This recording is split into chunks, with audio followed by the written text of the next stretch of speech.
Mon ami Daniel Boucher, 10 000 matins, on s'en rappelle. On est 10-15 000 matins plus tard. Il en produit 20 000 maintenant et repart en tournée. D'ailleurs, danielboucher.com pour toutes les dates. Ça vaut la peine, c'est extraordinaire. Dan a chanté les boulamites. Et outre la chandelle qui éclaire le coin du lit, outre le célèbre « À ce soir, on fouille les boulamites », il y a eu le début d'une pas pire épopée.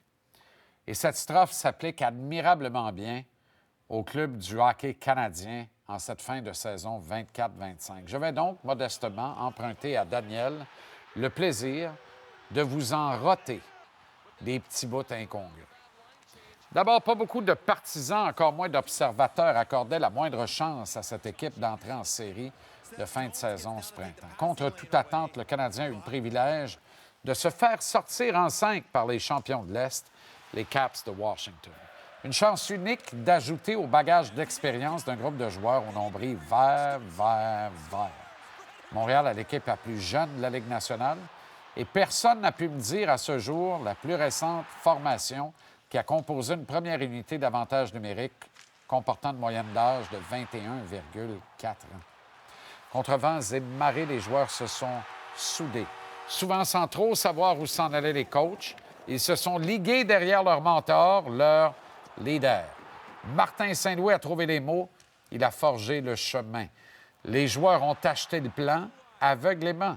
Aucun d'entre eux ne le regrette aujourd'hui, pas même Patrick Laine. J'en ai bien l'impression. Dans le sport professionnel, il y a un élément de motivation qui revient très souvent. Nous autres contre le reste de l'univers. Eh bien, cet adage s'est appliqué parfaitement à la saison du Canadien, avec la nuance que je pense qu'il faille ajouter Kent Hughes et Jeff Gorton dans la gang du reste de l'univers et non pas dans celle du nous autres. Le tandem d'architectes de la reconstruction ne s'attendait vraisemblablement pas à vivre une fièvre des séries ce printemps.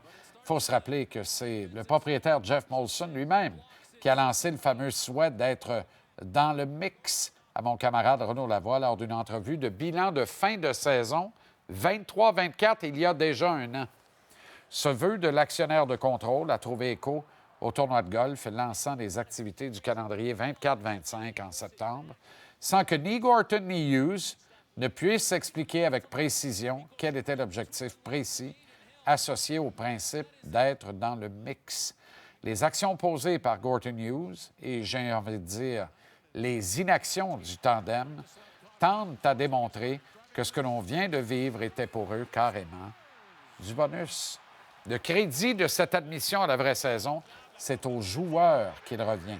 Aux joueurs et à Martin Saint-Louis et ses adjoints, Stéphane Robida et Trevor Letowski. Est-ce que Martin a été parfait? Mais non, loin de là.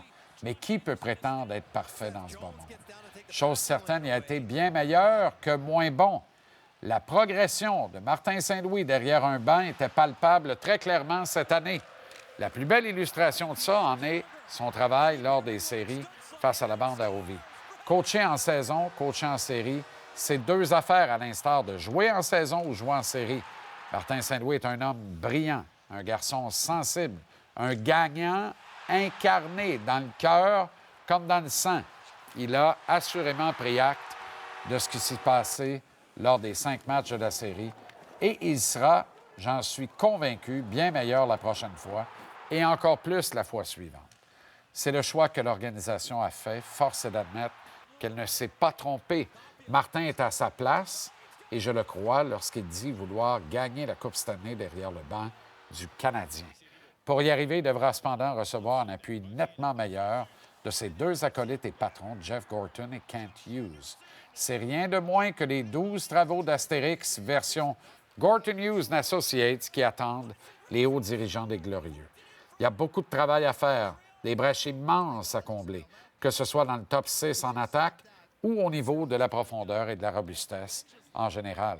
Tu ne gagneras jamais dans cette ligue avec 20 Nick Suzuki, pas même avec 20 Lane Hudson, aussi bon soit-il.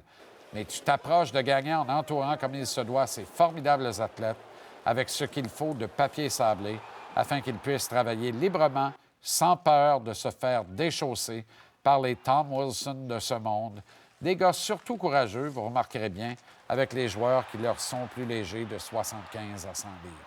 Ce que les joueurs et Martin ont accompli cette saison est fabuleux et matière à réjouissance autant que grand espoir. Pour ça, je les en félicite bien bas. Attention toutefois aux conclusions rapides qui prennent des allures de raccourcis gênants. Cette ligue mise sur la parité et quoi que certains en disent, quoi que certains en pensent, tout sera à refaire dès septembre car il n'existe aucune espèce de garantie que le Canadien sera automatiquement des séries éliminatoires au printemps de 2026.